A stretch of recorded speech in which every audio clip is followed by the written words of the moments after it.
Hi everyone, Hey, my name is Brian.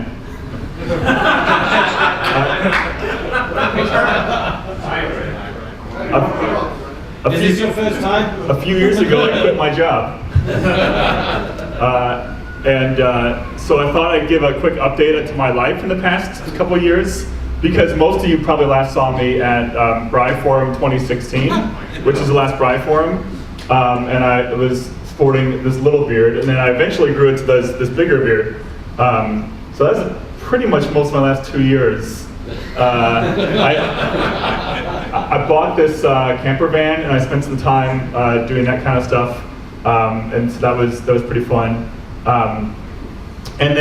So that was like last year. So now here's like my LinkedIn from today, which you notice says EUC Office of CTO VMware. So that's crazy. That's real. Sean tweeted April 2nd, the number of people asking him like, wait, does Brian really work at VMware and really work for Sean? The answer is yes, I do. Now Alex was very clear to me on this presentation that VMware is not a sponsor today, so I can't talk about VMware. So that's the last words you'll hear me speak about VMware at all. I'm going to talk about today about IoT, and this topic came up sort of randomly because there's all this talk and all this like hype about IoT, and I feel like IoT is like it's kind of dumb. I think it's weird that we spend so much time talking about it, and every time I hear about it, I get really like I just don't get it, So, because my problems with IoT, like first of all, it's dumb because like it's a water bottle that tells you have to drink more water, or it's a hairbrush that analyzes the silkiness of your hair as you're brushing it, and then you can like track that over time. It's probably an Uber agent for that. This egg carton that tells you how many eggs you have left. So when you go to the store and you're like, shit, do I need eggs or not? Damn, I wish there was an app for that. This is clearly IT people who are not in relationships to call like, hey honey, do we need eggs? It's great. It's like eggs. It's like if all I ate was eggs, that'd be great. But it's like there's still no like how many Big Macs are left in the fridge. There's all the light bulbs that you can turn colors. Toaster that plugs in like a Wi-Fi toaster. Like, again, these are real, and I'm not like I'm unclear on what this adding Wi-Fi to my toaster does. Or like all these fucking dash buttons, like the Tide Pods. Like oh my gosh, I gotta like hit this button when I'm out of Tide. Like there's only some other way I could deal with that. And I guess the only like maybe I make fun of the dash buttons, but like I don't know. There's some like emergency type scenarios where like maybe your phone is charging, and you're like uh-oh. Thankfully, though, Amazon has solved that for us. These dash buttons come with sticky tape on the back. Not even kidding. And now like Amazon same-day delivery in New York. So, and now you're reading about how like Amazon can unlock your door to your house. There you go. I mean, we're really, you put those steps together, I guess we see a solution. So I shouldn't totally dog on IoT because like, I mean, this picture I showed you with my beard, I didn't show you the whole picture. Like this is also real, you're kind of like, it reminds me of Life Alert, like, oh, help, I'm falling, I can't reach my Doritos. I only want one thing. So this is like, when I'm thinking about IoT, I'm eye-rolling because like, this is where my brain goes immediately, But there's also like IoT, the other problem I have with IoT besides it being dumb is when I like read the headlines, I just want to poke my eyes out. Because you hear all these things like, like what's IoT in the news? IoT devices will outnumber the world's population this year for the first time. Gartner says 8.4 billion connected things will be used, up 31%. Popular Internet of Things forecasts 50 billion devices by 2020. A number of connected devices will surge to 125 billion by 2030. They just get bigger and bigger. And this is like, and when people talk about IoT presentations, they always talk about all these devices. 50 billion devices, 100 billion devices, 200 billion devices, a trillion devices. And you're like, okay, I'll take one. I mean, it's the same thing with the cloud. Yeah, like it's like, on the one hand, like how many of this exists in the world? You're like, all right, that's fine. I sit at my desk and I have my 35 users I worry about, so I'll handle 100 IoTs. I don't care if there's 75 trillion in the world. Like that's just not my my domain. So this makes me, when I hear these things, I want to poke my eyes out. And of course, the other problem with IoT is, what about IoT security? I'll joke this here. Well, the S in IoT stands for security, which I want to be clear, that's not my joke. But that sums up, that sums that up. And then there's a similar fun press game we can play here, from connected cars, healthcare to uranium and enrichment facilities, 5 IoT security hacking instances to take note of. 5 nightmarish attacks to show the risks of IoT security. IoT security incidents rampant and costly. Half of US companies have IoT security breaches, says the survey. Again, this is me and IoT. We're not like this. So I ignored all this IoT thing, in my years off, and I did pinball instead. And so Gabe and I both talked about this. Gabe and I wrote this kind of open source framework for powering pinball machines. Here's me at a pinball conference. Sidebar, yes, there are things called pinball conferences. Created this thing called the Mission Pinball Framework. And it's actually software for powering your whole pinball machine. So if you want to build a pinball machine from scratch, or buy an existing pinball machine and rewrite the code for it, that's that thing. Oh, I didn't expect any questions, but now this is great. I like it on the pinball section. So is that pinball machine connected to a network information? Oh, well, they are now. Don't worry, they didn't use me, but we made it possible. So it's part of the 150 billion IoT. Yeah, and now all the pinball machines in the world were added too. So we have 150 billion plus 35 devices. But it's interesting because there was an IoT. So the software, the stuff that we were doing was a major investment, rebuilding a whole pinball machine from scratch. But we also had this idea of there's all these existing pinball machines that are out in the world, and they're old. And pinball, it's very high maintenance. You have to go almost every week and just make sure that no rubber broke or the ball's not stuck or something. But pinball is also not very popular.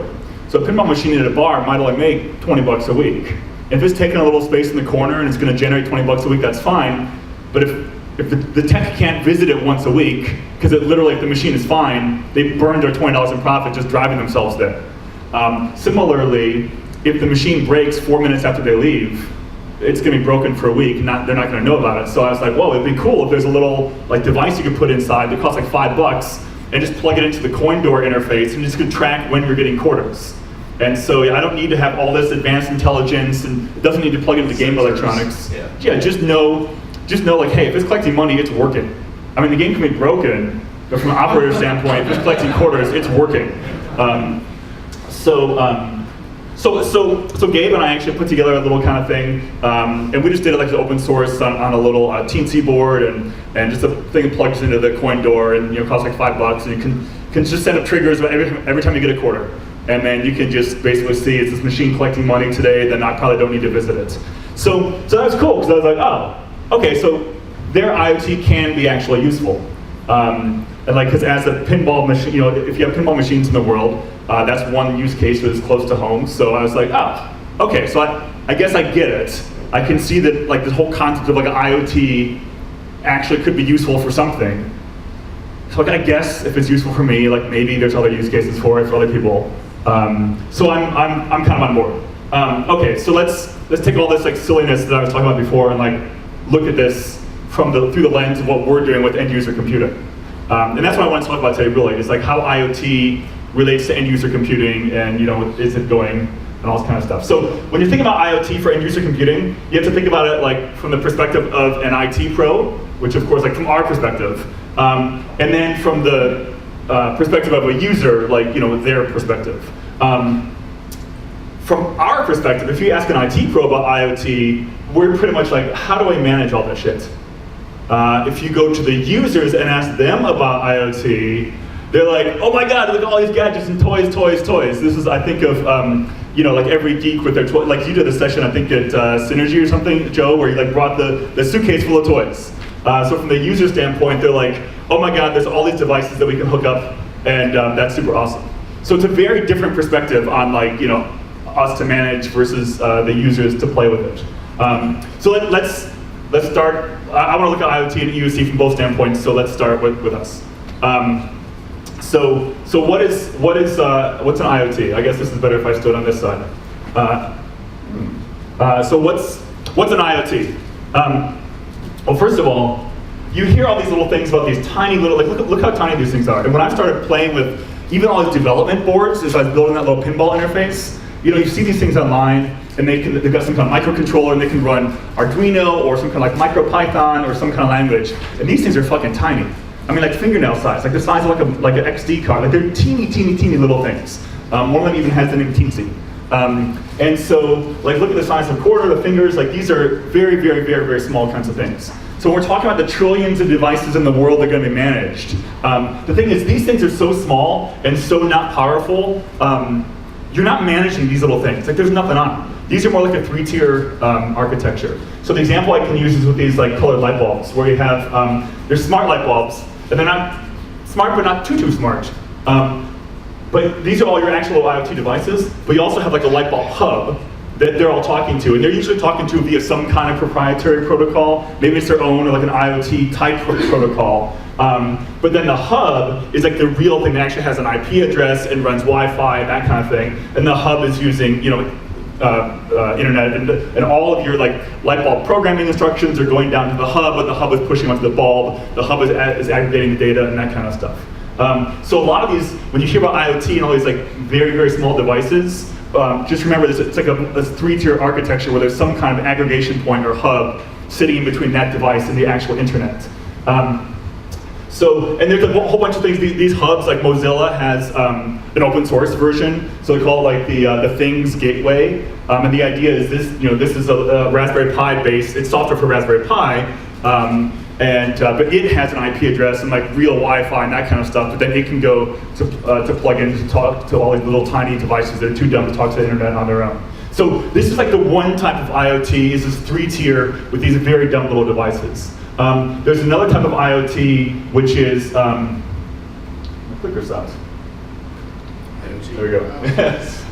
With what they call human interface IoT, and these are for devices that we might classify as things, but they still have some kind of like IP address on them and a little bit more power. So for example, devices that are built based on Raspberry Pi, devices that are like running on ARM or x86 processors, devices that run Linux, Windows, Android, Tizen, something like that. So these still could be devices. Like there's a lot of devices that actually have some kind of interface. Might be a little embedded web browser or something like that, but they actually have like real Wi-Fi and like real IP addresses. So those are sort of like the second tier of a little bit bigger device. So now like a Raspberry Pi, and even like these human interface ones, we're talking about devices that are in the $10, $20 range that are larger boards, like credit card size boards, versus boards that cost $1 or $2 and are the size of your fingernail.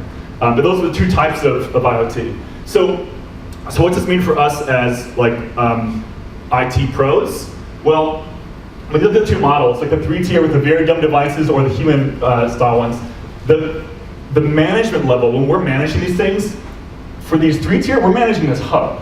Or we're managing the human interface ones. We're not managing directly all these little actual individual light bulbs. So the management vendors, when we're managing these things, so first of all, like I said, when we hear about there's like a billion devices in the world, we're not managing every dumb little tiny endpoint, we're managing at the hub level or like the bit larger ones. So if you're managing this with whatever, like enterprise mobility management or iGel or AirWatch or whatever it is, you're seeing these hubs in here that you're managing, not necessarily every single agent that's out there. So first of all, so I mention that because when we read about billions and billions of devices, the good news is we're not necessarily having to manage all of those billions and billions of devices. So now, when you come to enterprise, so that's sort of generic, like IoT and different IoT architectures. From the enterprise standpoint, we talk about IoT and you hear all these different examples, like it's, maybe I do need a new Mac. It's all like robot type devices in factories, it's, Coke machines, the cows and the cow feeds, elevators, all this kind of stuff. So you hear about, you see examples of this, of like industrial IoT, and when you talk about businesses using IoT, they have examples like all of these kinds of things. So this is cool. I mean, like, okay, I can tell how much food I'm giving the pigs and how much they're using, and all of this kind of stuff so far. I talk about like you read about IoT and industrial IoT, and it's like the trees and the plants and the pigs and the Coke machines, and I'm like, that's fine. I'm a Windows guy. I'm a phone guy. I got to deal with iOS patches and Patch Tuesdays and Windows 10. Like, what do I care about a little receiver that's planting a tree?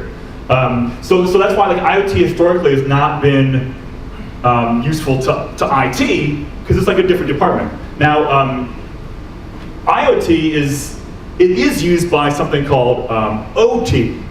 So we're IT, don't care, but OT cares about that. So OT means operational tech.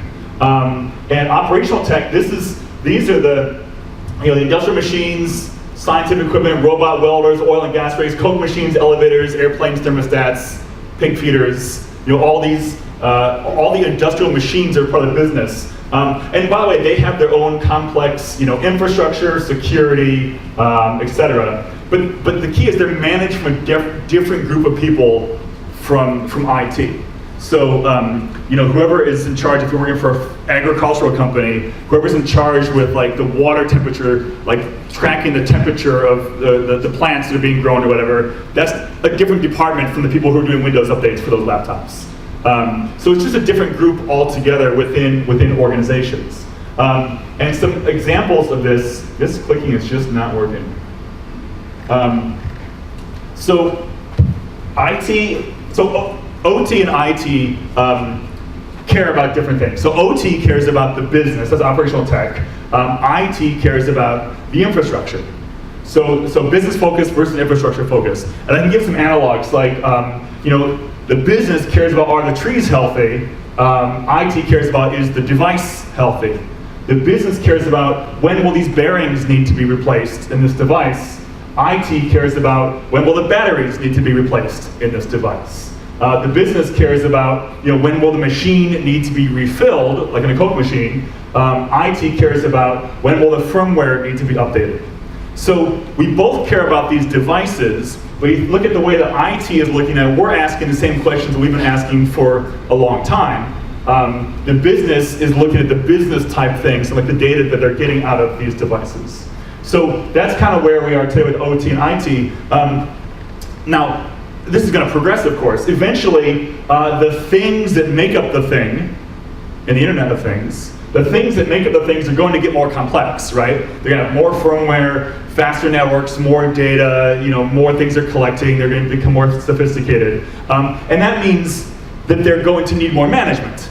So it may be over time that like a soil sensor from the 1980s is just soil moisture and updated once a day, but now thanks to Moore's Law and more technology and more networks, now they can track soil temperature and air temperature and soil humidity and air humidity and all these other things, and we can update it all in real time. So those things will get more complex. And that's gonna, I think, start handing over people are gonna start kicking things over the fence to IT, being like, hey, when there's one sensor, that was reporting back once a day, the business could sort of handle that, but now the shit's getting real. So, IT, can you please come in and sort of like help us out with that? And the reason is, OT is not used to this level of administration. Like IT, we're in the business of like bitch work for users. And so we know about like devices that have lots of sensors and lots of data, and they're updated real time in giant databases and how to do all that stuff. Like we've been doing that for 20 years. To the OT groups, this is kind of new. So the roles are still going to be a little bit different roles. Like OT, the business will pick the devices. IT will manage the devices. OT will analyze the data. IT will manage the data. So if that makes sense, right? Like I want to make sure that all the data is there. It has good integrity, and it's like backed up and fast response to do whatever. But what you're actually doing with that data, that's not my job, right? So like I'll make sure that you got temperature readings in this room, every 30 seconds, since the beginning of time.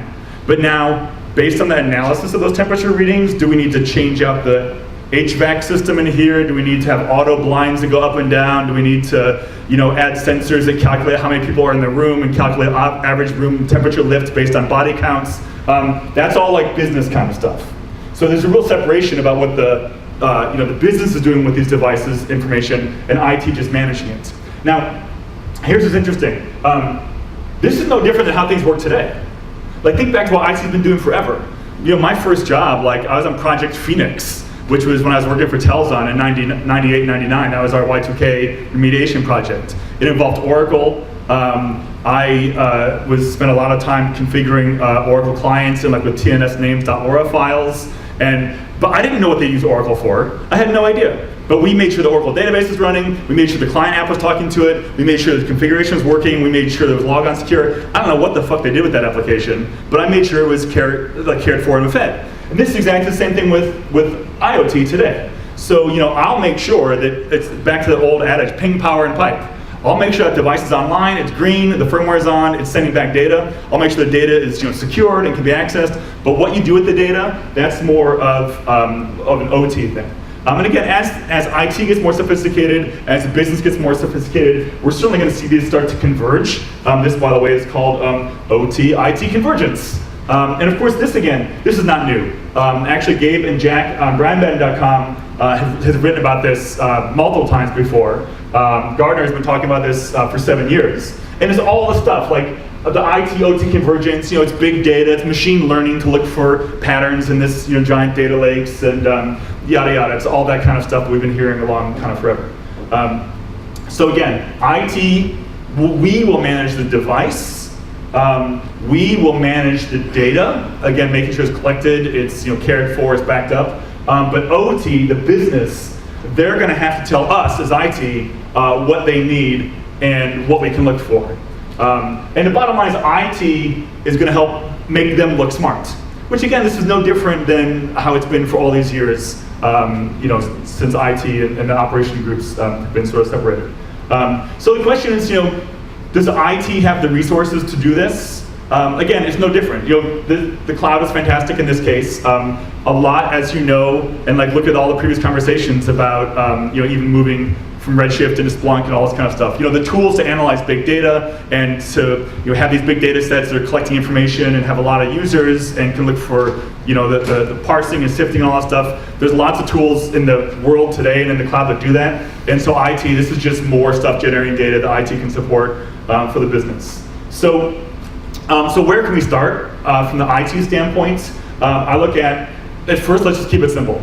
So like temperature sensors, your company's got a building and there's thermostats in all the rooms. Maybe you start, it's a simple like, is the thermostat on? What temperature is it? Whatever that happens to be. Over time, maybe you can start to collect some data. Maybe you start to look at some trends like, oh, this room is, if it's lower than 50 degrees and higher than 90 degrees, send an alert or something like that. But we don't have to get all crazy. And that's the thing, like, don't try to get all AI about this right off the bat.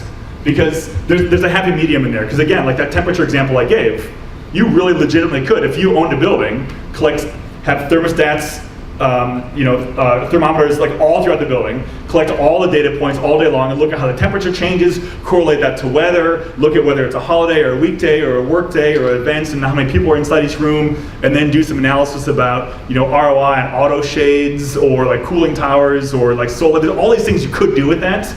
But I think a lot of times people will say, oh my God, when I'm turning on my temperature sensors and having internet connected thermometers, now people are like, oh geez, now it's all this big data, it's a whole nightmare. But there is a happy medium inside there where we can, hey, is a pipe gonna explode or is someone gonna die if they walk in that room?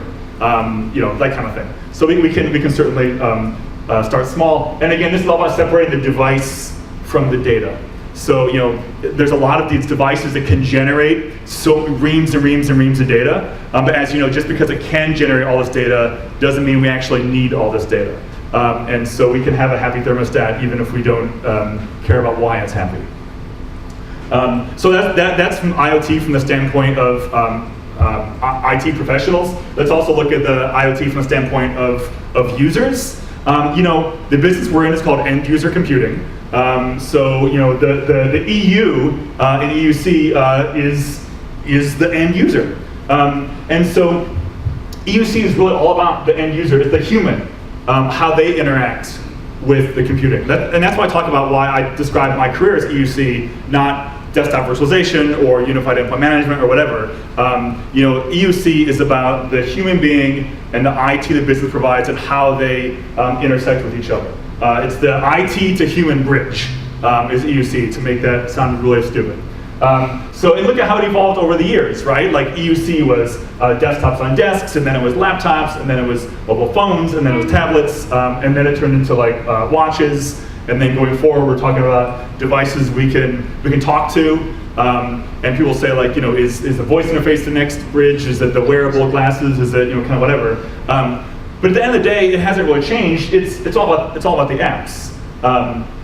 You know, we don't use Windows for Windows' sake. We use it because there's the applications that have tasks we're trying to achieve. And this is, you know, we've all given presentations trying to explain this exact thing. So to me, if you look at like what IoT is from the end user standpoint, it's just another evolution of form factors in the way that business can exist, the business applications, and the way that people interact with things. And there's a lot of examples about this, like look at Alexa for Business, which has sets of skills, and you can have it hook into your calendar and do things like, oh, what time is the meeting, or, you know, whatever that's going to be. I think that we're just starting to scratch the surface of, you know, IoT type hardware being the interface for EUC between humans and their companies. And it's funny because people are like, Alexa for Business, how many of you are excited about this? Anyone? Anyone listening? Zero hands. Why the fuck don't I use Alexa for Business? Because the problem is Alexa's really, really stupid. But here's the thing. Don't throw the baby out with the bathwater. Talking, using your voice to ask a question and using your ears to get a response is a very well established mode of, like, you know, interacting in business. This is Mariah. She ran our group at brianmadden.com at Tech Target. We use the voice interface quite often with each other. Like, I'm like, hey, what time's the meeting? And she's like, 4. I told you already. But think about what it takes for her to know, like I say, hey, what's the meeting? She has to know who I am. There has to be a level of authenticity to believe that I'm authenticated, that I actually am who I say I am. And that's like, I'm standing right there, I look like me. My voice is different than Jack's, so you have to, like, multi-factor, you know, we need. Then she has to do the natural language processing. What is a meeting? Now she has to know, okay, I have to look at the calendar, I have to look at, you know, this. I might say, you know, what presentation we're using today. She has to know, okay, today he means this meeting, not to look who it is, not to look at the topic. Like, there's a lot of things that are parsed together from lots of different applications to have that voice interface. And we also have the context, like I can say, you know, when do we need to leave? If you ask Alexa, what time's my next meeting, 4 o'clock, when do we need to leave? Leave for what? Like, that's literally the conversation. And so there's no context of, like, the thread that's going through, whereas, you know, a human can do that. So my point is that a voice interface, you know, like all the voice interfaces today are very, very basic and very stupid, but that doesn't mean that voice interfaces with computers is bad. It just means that the computers don't have the capabilities today to pull together all the resources we need in order to have an actual intelligent conversation.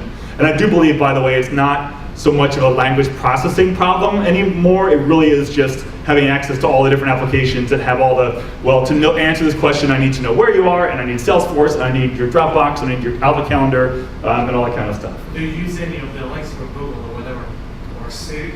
Yeah, I think all those things are just going to be like the actual UI into the sort of big back end that aggregates everything together. That is your whole EUC environment. So do you use any of them yourself? Yeah. I use Siri to set alarms. And Siri is the most stupid of them. I don't know. They're all dumb. I had an Echo a Dot. I thought I was going to work at Amazon before I ended up joining VMware. Oh, I said it again. Damn it. And so I got an Echo Dot because I was like, well, I should probably, like, learn about this thing. And that thing, like, it just turns on all the time. It's just always it's always butting in every chance it gets. But anyway, the point is to make all this work. This is going to get into, like, you know, machine learning and AI and natural language processing and all this kind of stuff, and which is fine. But I think that's why it's not all kind of there today. But we're going to get to this point, you know, in terms of, like, as a voice interface. Jack. I'll add a thing that's real fun. So you had that Alexa for Business example. If you go in there, so Alexa for Business has, like, mobile device management APIs, and BYOD Echo device is a thing. There are, like, management APIs to say, like, okay, this is a personal Echo device, but we're going to let it have access into our private Amazon skill. Good luck with that. But see, I think that perfectly sums it up, though. It's kind of what I was saying, because perfect. User wants to bring in an Alexa. To me, it's another device. I can manage it with MDM, and I'm making sure that ping, power, and pipe, right? I'll ensure that it's update and it's on and that kind of stuff. But then what you're doing with it and what it's doing, that's kind of for the business more to figure out. From the IT standpoint, I'm just making sure that it's warm and alive. Yes, sir.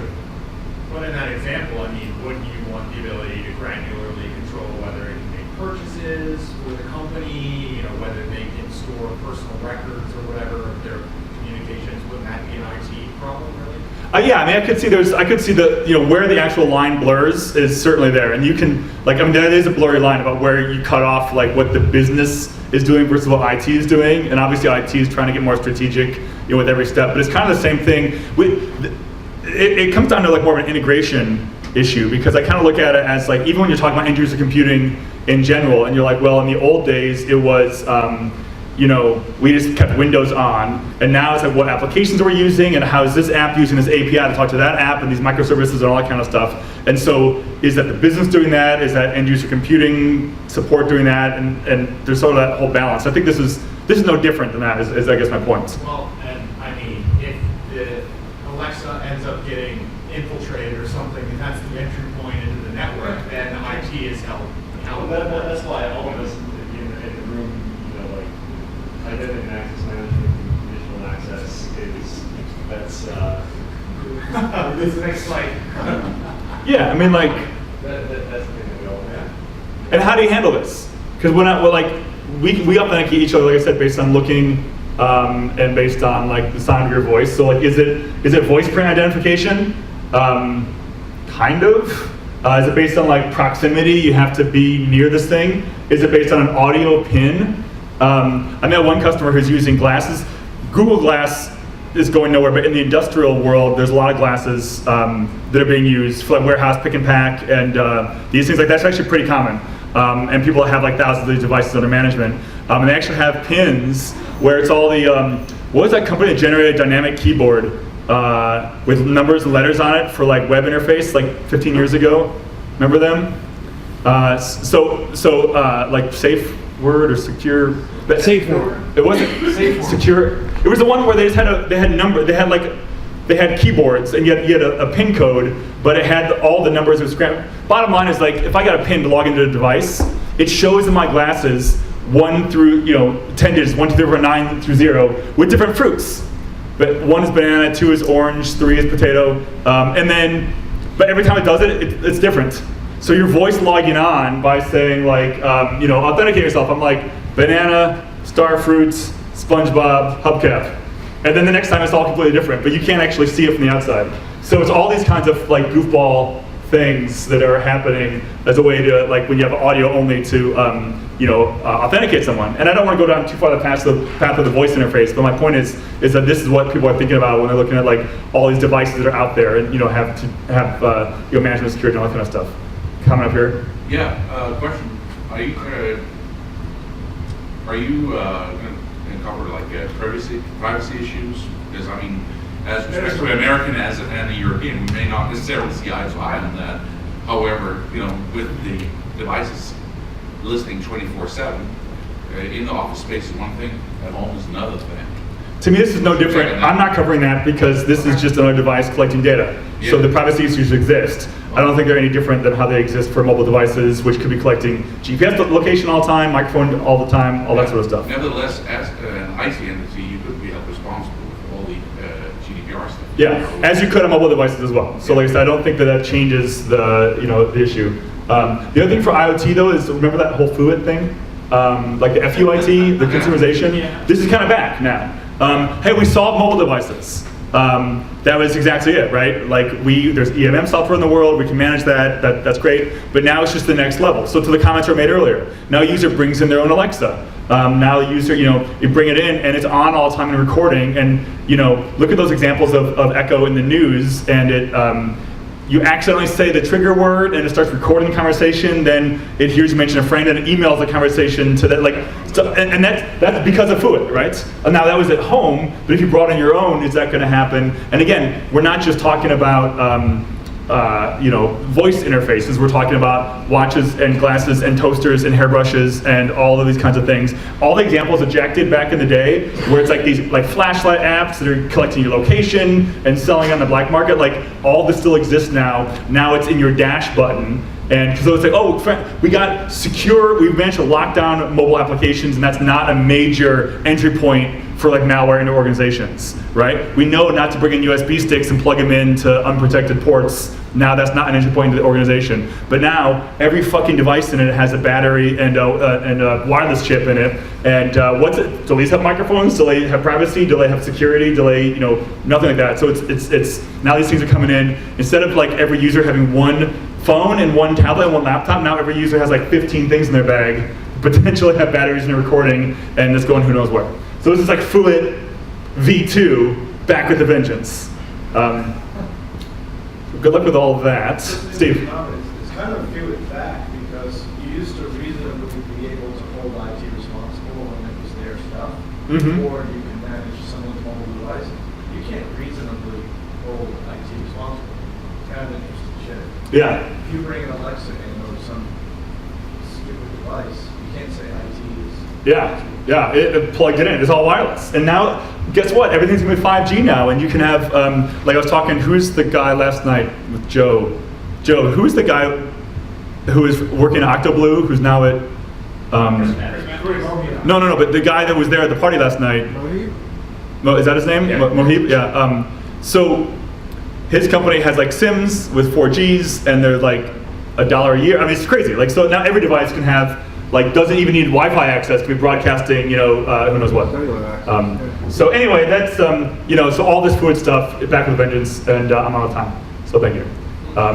So that's it.